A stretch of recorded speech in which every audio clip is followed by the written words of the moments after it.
you got a small glass, probably. Just...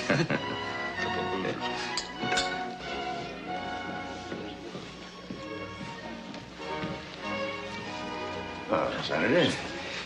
Oh, Mr. Cartwright. I wonder if we might have a few words together. Certainly, Mr. Endicott. I see no reason why we shouldn't. Oh, Mrs. Wright suggests that we use her study.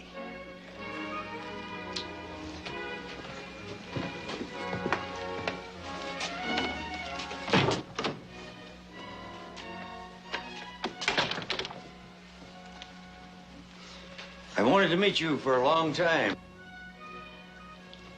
A happy circumstance that we were both invited to be Mrs. Wright's guests in her home when you and your sons were in San Francisco. I have the distinct feeling that you might have arranged for those invitations.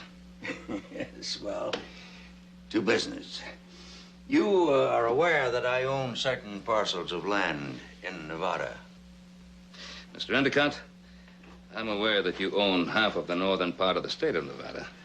I like Nevada, Mr. Cartwright. It's young, vital, growing. I want to help with that growth, which means taking an active part in the politics of the state. I want to ask your full and active support for an old friend of yours. For what office? Governor. And your candidate? John Faraday, your friend.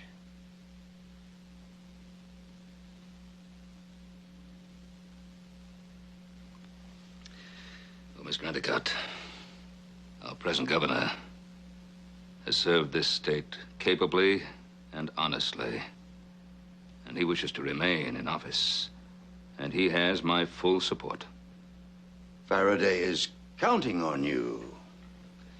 I've known John for a long time, and I admired him until he became your tame judge. My tame judge. Didn't you pay for all his campaign expenses when he ran for office in Virginia City 2 years ago? John Faraday's been a good judge, and you cannot say otherwise. Yes, it's true. But so far, he hasn't had to rule on the legality of any of your land transactions. That's when he begins to earn his keep, isn't that so? Be careful how you slander me, Cartwright. I don't consider it slander to say that a man like you wants a governor who will come running whenever you whistle and do exactly what you tell him to. Mr. Endicott, you have a reputation for corrupting everything you touch. Now you want to control a governor so you can corrupt this state. You're not going to do either. I promise you that. Is this a declaration of war, Cartwright?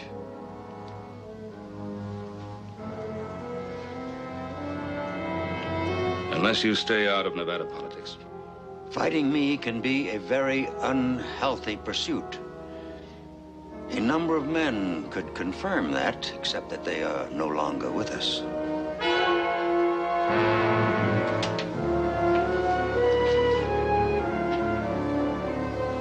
Are you threatening me? Make of it what you will, but don't get in my way.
Oh, Ben. You've talked with Mr. Endicott. I thought you might have something to tell me. No, John, I haven't anything to tell you. Mr. Endicott possibly has. Judge Faraday, Yes, Mr. Endicott would like to talk to you. right away. I'll see you back in Virginia City. Good night, gentlemen. Judge? Paul knows that all about anyhow. Sam Endicott is increasing his investments in Nevada. Property or people? Both, Joseph. Both. I thought you said Ben Cartwright was a friend of yours. Well, he is a friend of mine. I thought he was. He will not support you. Did he say why? Ben Cartwright has ambitions of his own. He wants to sit in the governor's chair. But he's never held an elective or appointive office. He wants to be governor. He asked for my support. I turned him down. He's too arrogant, too self-seeking, not the right man at all. I've never thought of him in that way, but yes, sir. With Cartwright against you, it'll be a tougher race, but you'll win. On your way out, ask Mr. Broom to come in. Of course. Thank you, Mr. Endicott. If I do win, I'll do everything in my power to be the kind of governor... Never mind. Save the speeches for the campaign. Mr. Endicott wants to see you.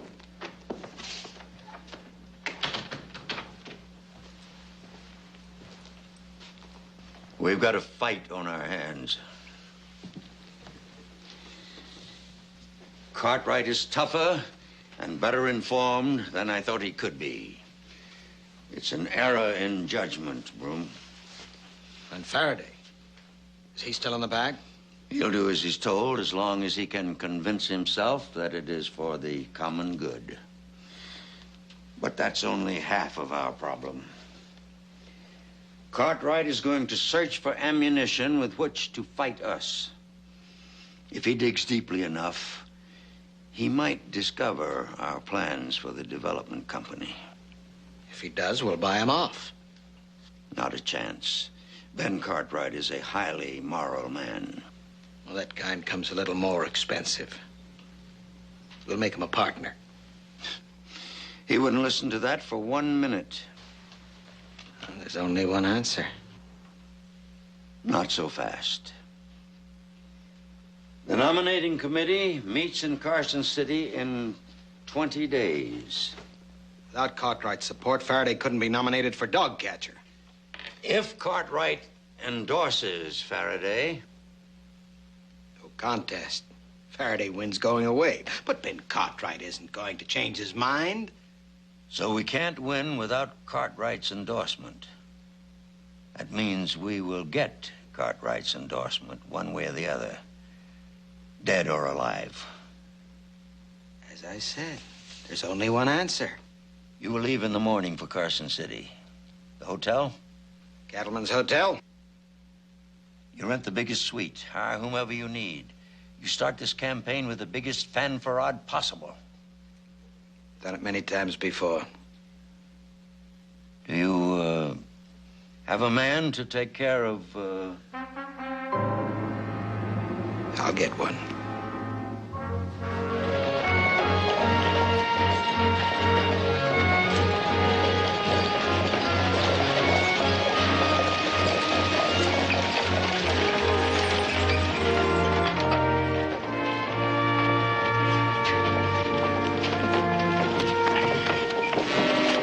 Hey, throw my bag down, will you, friend?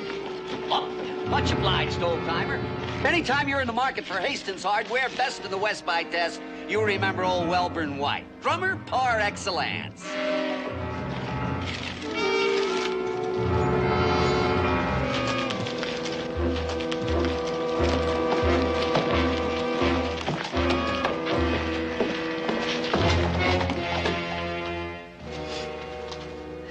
I can read your unspoken thoughts, Mr. Broom. You're thinking that I don't look like somebody you'd hire to kill a man.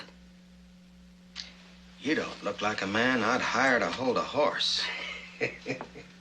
One of my greatest assets, sir. You just think about it for a minute and you'll see that I'm right. You know something? I never go anywhere without these catalogs. They're my passport. Take me anywhere I want to go, no questions asked. See, I sell hardware. That's my cover. The hardware I sell is very real. I'll sell you 1 2-penny nail, 40 horse collars, or 100 gross of axes. Now, I carry another little book that I only show to special people, like yourself. Go ahead, open it up. Prominent Denver attorney found dead. No clues. I'm gonna turn the page. Oh, now that's a good one. Wyoming mourns unsolved murder of state's attorney. And you know something? He never went anywhere without a bodyguard.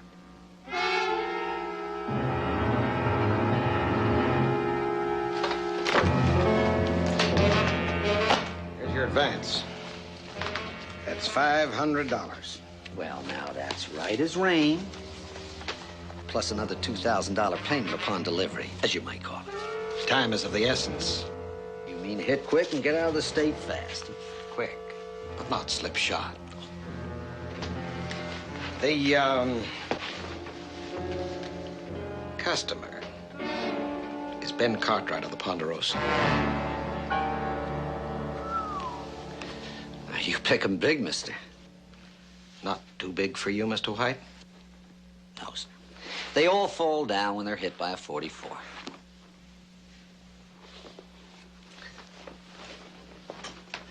Ben Cartwright. I have to have a whole new chapter just for him in my little book. I'll leave on the first stage for Virginia City. Come on, relax, Mr. Broom. I guarantee satisfaction. As of right now, Mr. Ben Cartwright is as good as dead.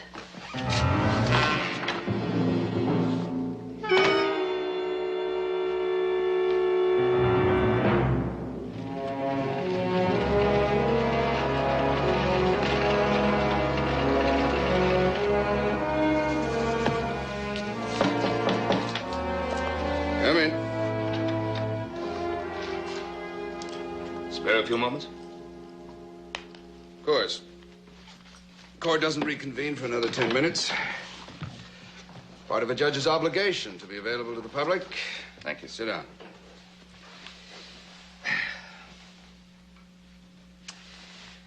John, I'd like to discuss your candidacy. Yes, I thought that would be the subject of your visit. Well, Ben, would it help if I assured you that I did or said nothing to influence Mr. Endicott's choice of a candidate? I didn't come here to pass judgment on you. Well, then why did you come, Ben? Certainly not to offer me your congratulations or your backing. No, wait. I don't blame you. If I were in your shoes, I'd probably feel the same way. You must have had your heart set on that nomination. And then to be turned down by the man who could help you most, well, believe me, I can understand your disappointment. Wait a minute, Judge.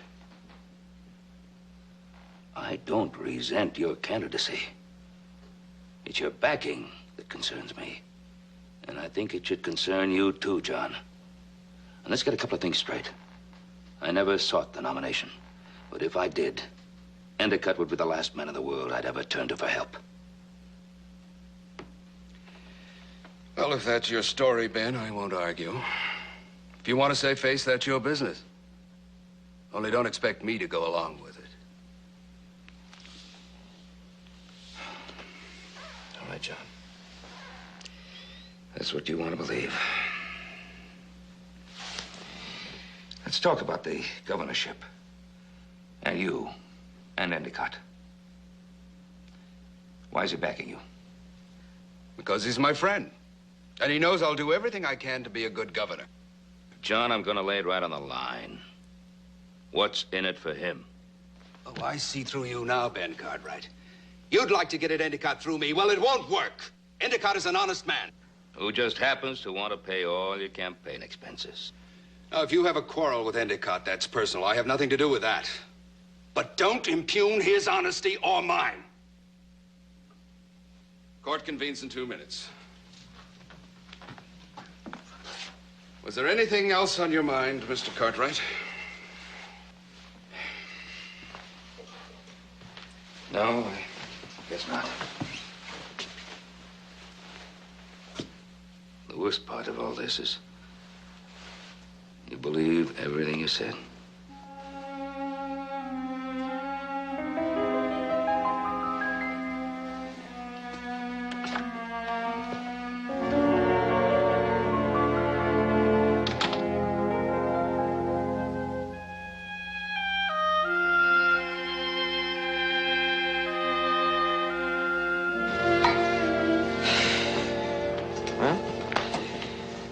Plenty of people to listen to us. The problem is, what do we tell them? You tell them the truth. Endicott's trying to steal the state of Nevada. What do we say when they ask for proof? Why don't you just tell them what you think, Paul? I mean, people around here have been taking your word for things for a long time. You're a delegate to the convention. You get a chance to talk then. Oh, yes, I plan to do that. But as you said, Endicott's a smart man, and he'll be ready and waiting. He'll tell the convention just what he told Judge Faraday, that I'd try to get him to back me, and he turned me down. And then what? You just cinch the nomination of Judge Faraday, don't you? 2 weeks before the convention starts, huh? Well, I'll try to talk to as many delegates as I can. Hope that I can convince them. Kind of late for a caller, isn't it? Evening. Mr. Cartwright? Yeah, I'm one of them. What can I do for you? Well, my card, sir. Welburn White, Hastings Hardware. Satisfaction guaranteed. It's a hardware salesman, pal. Well, have the gentleman come in. Right this way, sir. Much obliged. Ah, you must be Mr. Ben Cartwright. That's right, I am. Welburn White, at your service, sir. You're a hardware salesman? Yes, Hastings. The best in the West by test. Well, I hope you didn't come out from town just to see us. Well, you're the last of 4 ranches in Yes, this area. because if you had, you've made a trip for nothing. You see, we've been buying our hardware from a dealer in Virginia City for some years now, and, well, actually, there's no reason to change. Oh, well, that's the fortunes of war, as you might say. Hey, you stick around for a cup of coffee? Oh, much obliged, but I think I'll get back into town. You know, a city man like me gets mighty nervous at night out here in the wide open spaces. Well, it was good meeting all of you. You know, it's not very often you get a chance to meet somebody as important as Ben Cartwright. No sirree. Good night, sir. Good night there, young fella. Cheerful cuz, ain't he? Why shouldn't he be? He got nothing on his mind but hardware. Yes, that's all I had on my mind. Well, I'd better get some rest. I've got a lot of talking to do in the next couple of weeks. Good night, Paul. Good night.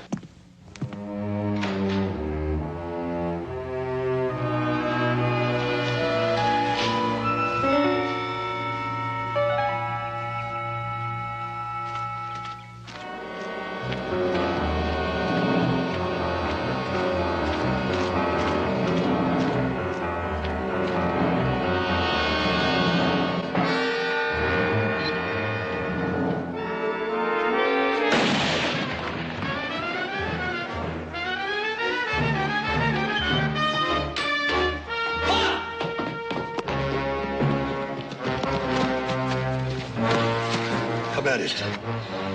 Just graze him. He's still alive. See anything? No. Let's get him to the house. Get his feet.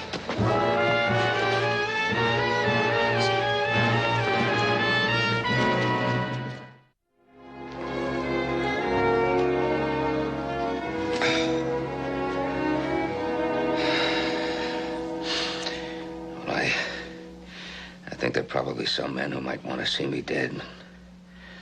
There's only one I can think of right now. Endicott. But that night, San Francisco, Mrs. Wright's, he threatened me with murder. I thought I was bluffing. Well, from what I hear about Endicott, he's capable of anything. What about bushwhacking? Would he risk a hanging? All kinds of men you can hire to do some bushwhacking for you. Well, so how do we prove it? Don't get in my way. Those are the last words he said to me. Don't get in my way. I got in his way. I got in the way. The thing he wanted most. Faraday's nomination. And we can't let him get away with it. Yes, we can, Joe. We can and we will. Oh, it's that bushwhacker. He wouldn't have any way of knowing whether I was dead or not, would he? Oh, no. I don't reckon there's any way he could. Yeah. All right, then. One of you will go into Virginia City. And you'll announce my death. What are you talking about, your death? What for?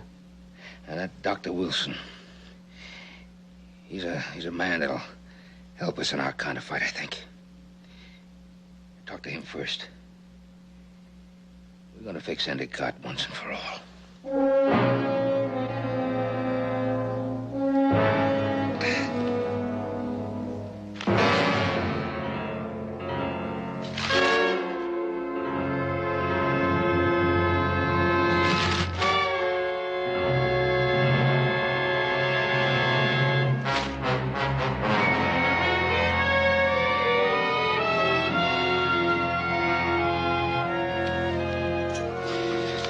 I just can't get used to reading my own obituaries.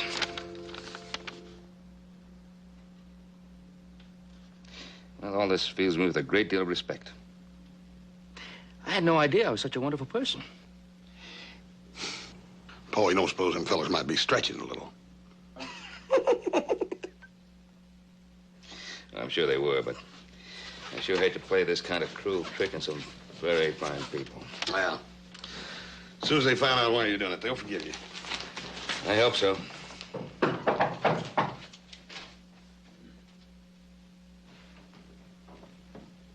Me. Hey.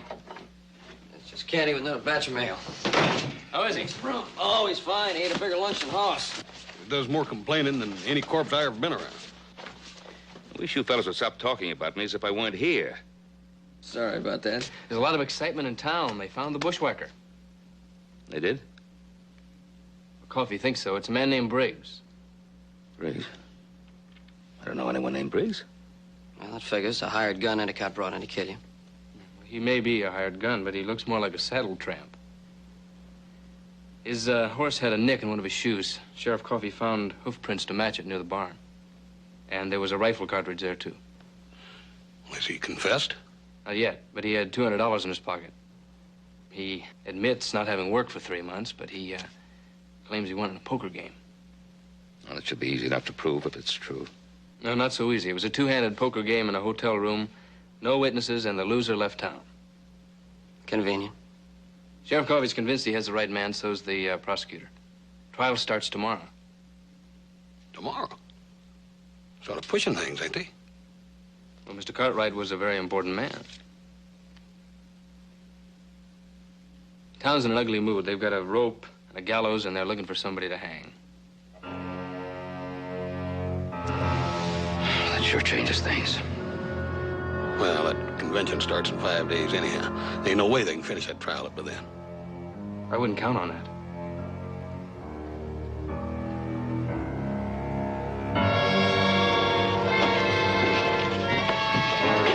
All right, you men, hurry it up.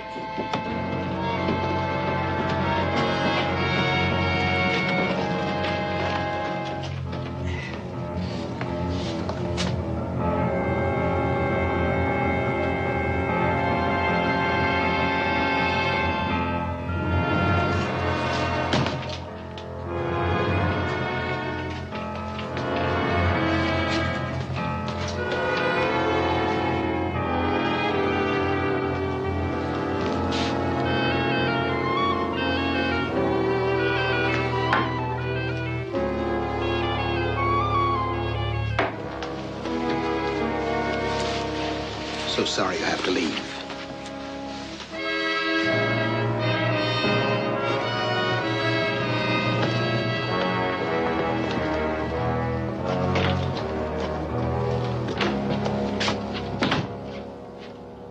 So now we have female delegates. Some of the delegates have wives and sisters. Some of the men have lady friends. That happened to be one of mine. What else have you accomplished? I spent a lot of your money. Where I had to, I promised State House help. And where I could, I bought the votes.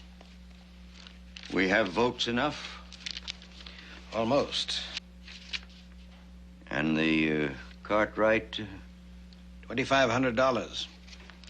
I also had to buy you a forger. That was another $750. I didn't know that they were that expensive. I always find it wiser to pay what they ask.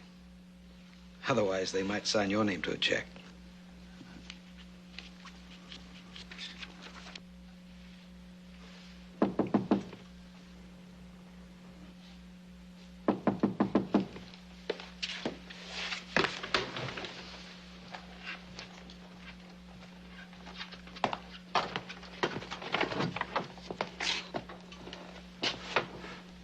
Aren't you going to invite me in, mister? What are you doing here? According to our agreement, you were supposed to get out of the state and stay out. That was until I found out who I was working for. You're working for me. Not unless your name is Samuel Carter Endicott. It's all right, Broom. Perhaps this gentleman would like to discuss matters further with me. Well, if you're Samuel Carter Endicott. I am. I'll handle this, Broom. You took a chance coming here. No moon tonight. I left my horse 3 streets down, came up the back stairway. Nobody saw me. Most commendable, Mr. White. Welburn White. I take it that we are indebted to you for all the evidence leading to the arrest of the cowhand Briggs. Oh, well, you take it right, mister. I stole his horse from the livery stable and used it right out to Ponderosa. And you know something? I played 2-handed poker with him in my hotel room, and I lost $200 to him. A stroke of genius. And now you feel that you are entitled to more than the stipulated sum. I agree, Mr. White. Mr. Broom is inclined to watch the purse strings over carefully. How much more would you think is fair? 1,000? 2? Well, now, the way I look at it, mister, this ought to be worth, let's say $10,000 a year minimum. A year, did you say? Are you saying that you expect an annual honorarium? Well, a man as important as you have a lot of people on your payroll. But I don't imagine you got anybody with my, particular talent. Touché, Mr. White. I admire your business acumen.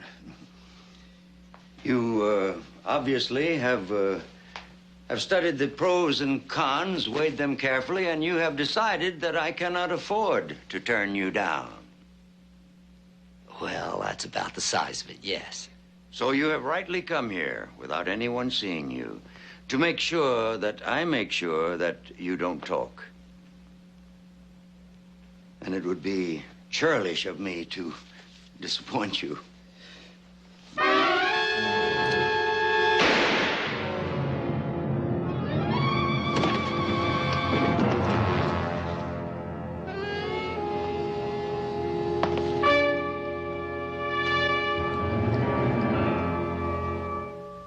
You will find his horse and get rid of it.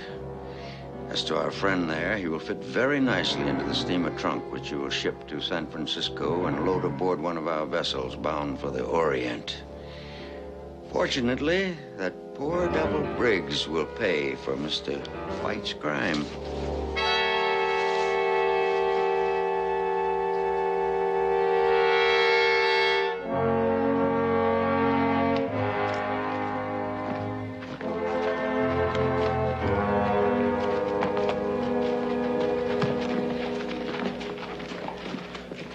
I never seen a man convicted so quick on circumstantial evidence before.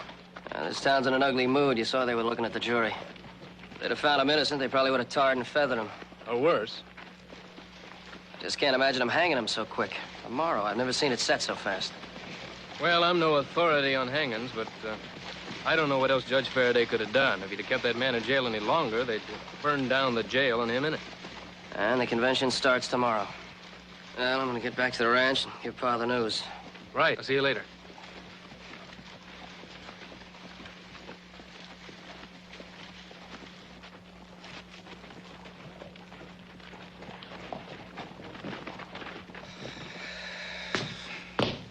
I sure didn't think they'd rush through that trial so quickly.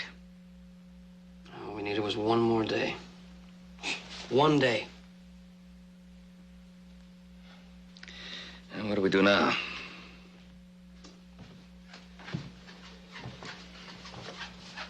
The governor. He could stop the hanging. Yeah. Yes, he would. I'd have to show myself to him.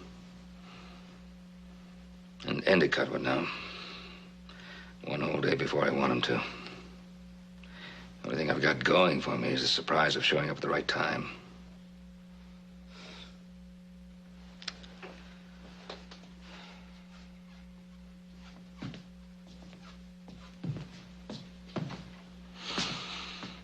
The convention opens tomorrow morning. What time? 10 o'clock. What time's the hanging scheduled for? 10 in the morning.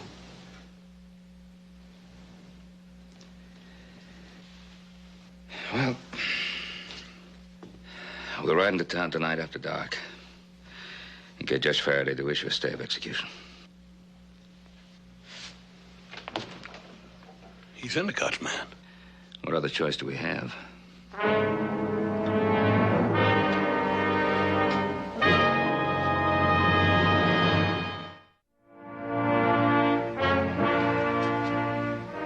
thought you were a ghost when you walked in.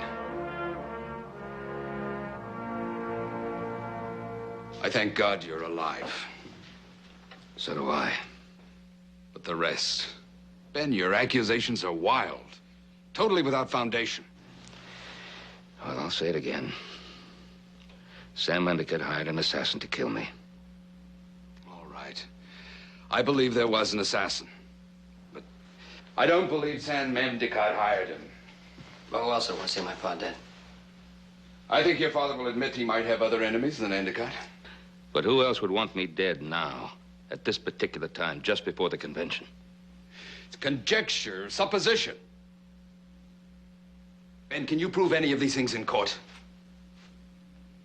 Not at this time. Well, then your accusations are pure slander. Mr. Endicott can sue you for everything you own and win. I know that. But given time, I think I can force Mr. Endicott to expose himself. I'll never believe Endicott had anything to do with it. Well, if Pa didn't believe it, why do you suppose he pretended to be dead? To get even with Endicott. For what? For backing me as a candidate in place of him. I told you before, I'm not a candidate now, and I never have been. Endicott said you came and asked him for his support. You've known my father a long time, Judge Faraday. Have you ever known him to lie? All right, Endicott exaggerated. John.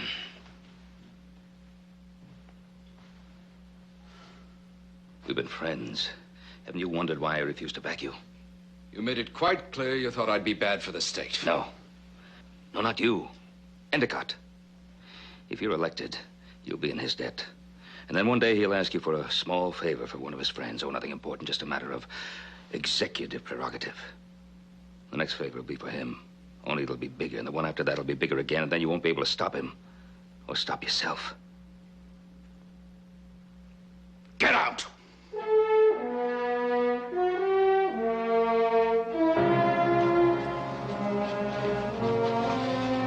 Get out and leave me alone.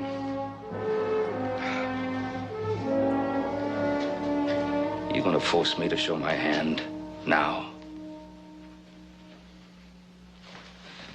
Now, John, do you really think that I would use my own attempted murder in self-interest? You really believe that I could play this kind of trick on all my friends? If I'm wrong, if Sam Endicott is innocent, by tomorrow night I'll be the laughingstock of Nevada, and you'll be governor. But suppose I'm right. Just suppose I'm right.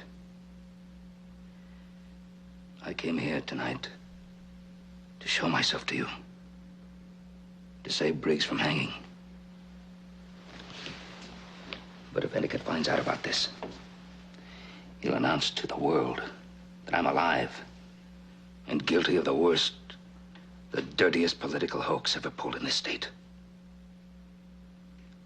If you issue that stay of execution now, without giving any reasons, you'll give me time to prove to you, to everybody, that Endicott is everything I've said he is.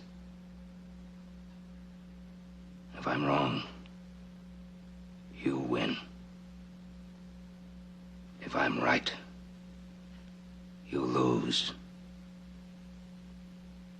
But you'll have done the state a great service.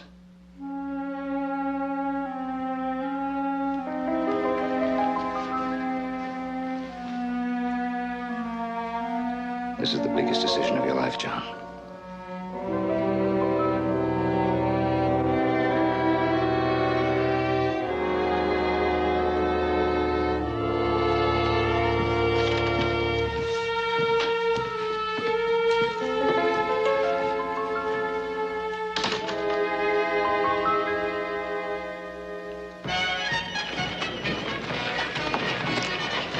Gentlemen.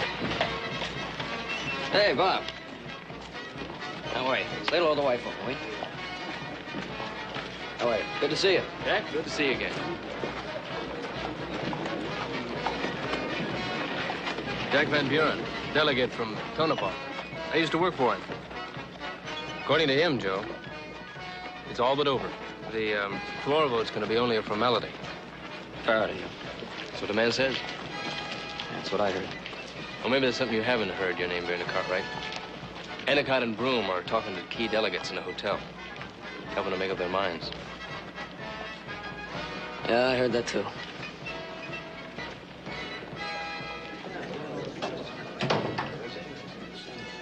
Hi, how are you? How's the wife and the new daughter? Jim? Oh, yes. Mr. Endicott would like to talk to you now. Fine. Doing?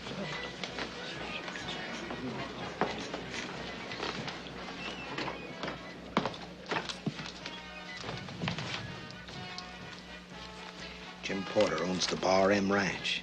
Wife named Mary, daughter Penelope. Oh, Mr. Porter. Jim, how's the wife? No, don't tell me. I'll remember. Mary. Oh, it beats me how you do it. We only had an opportunity to say howdy, and that was 6, 7 months ago. Well, a man likes to remember his friends. Only yesterday, I was talking about you to our next governor, John Faraday. Oh, well, thank you. Yeah, he likes you very much. Now, what's your pleasure? Oh, whatever you have, just a short one.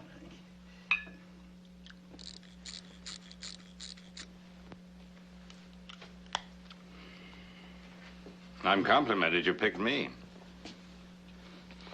I had to pick someone I could trust, Senator. I only wish I could be of more help.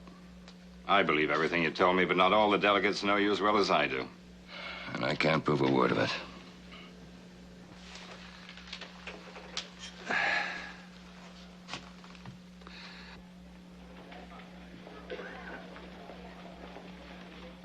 You know the man who controls the key delegates is going to win this battle.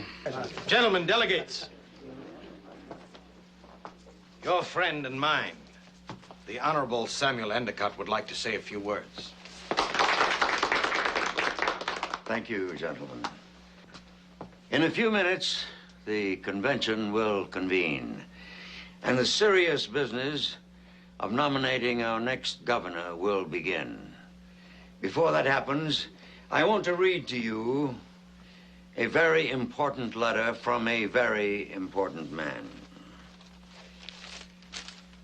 The late Ben Cartwright was my friend.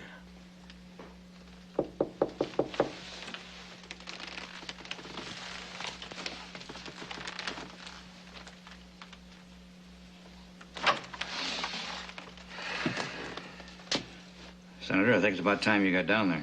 Thanks. Be right down.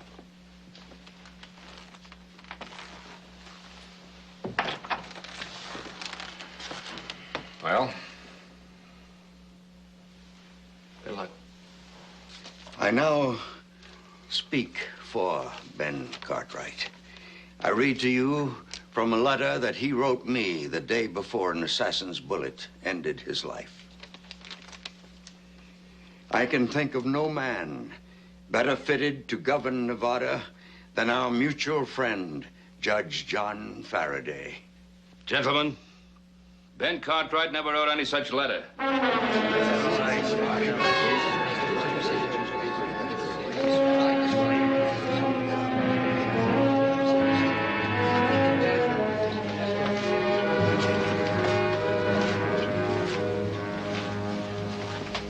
Yes, I'm alive. I'm very much alive, Mr. Endicott. I have never written a letter to Sam Endicott. I never put any recommendations on paper. I'm afraid Mr. Endicott has lied to you. He is not my friend. He is not your friend. He is certainly not the friend of the state of Nevada. I told him I would not support Judge Faraday. And when I further told him that I would support none of his nominations, he hired that assassin to kill me.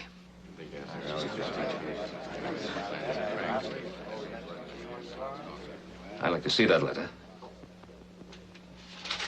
Of course.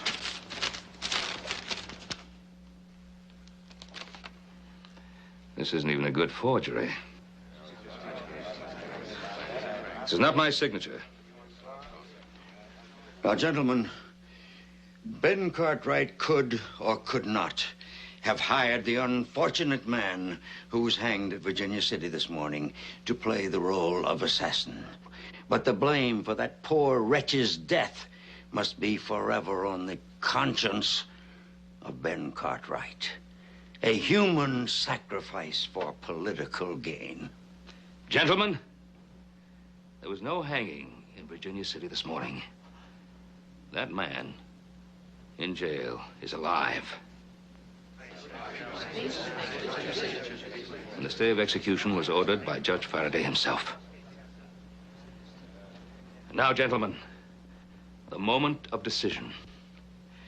On the one hand, a governor who has served us honorably and well, and who deserves our continued support. On the other hand, a puppet controlled by Mr. Endicott and Mr. Broom, two scoundrels who have corrupted everything they've ever touched, and who will stop at nothing, not even murder, to get what they want. The future course of our state, the future course of the state of Nevada will be decided today in this room. Now, gentlemen, you can let Endicott and Broom loot and destroy our state, or you can stop them in their tracks. Your vote is the only weapon you need.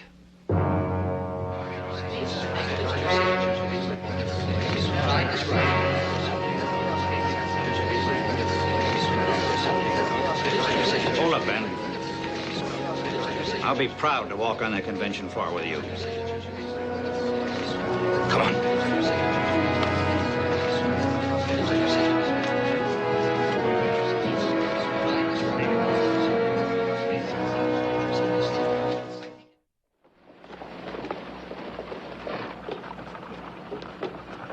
Well, Ben, how does it feel to win on the first ballot? Glad the governor was renominated. Faraday sending that telegram withdrawing his name from the convention sure helped a lot. How do I feel? I'm glad it's all over. Faraday had a lot more integrity than I gave him credit for. Shame it took a man like Endicott to bring it out.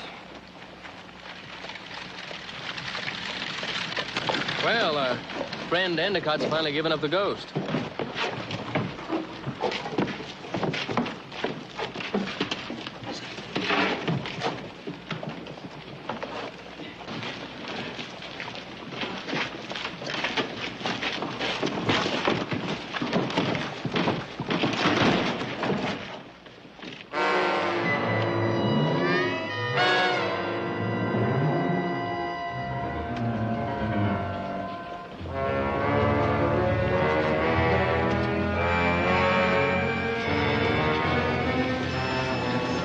The hardware salesman.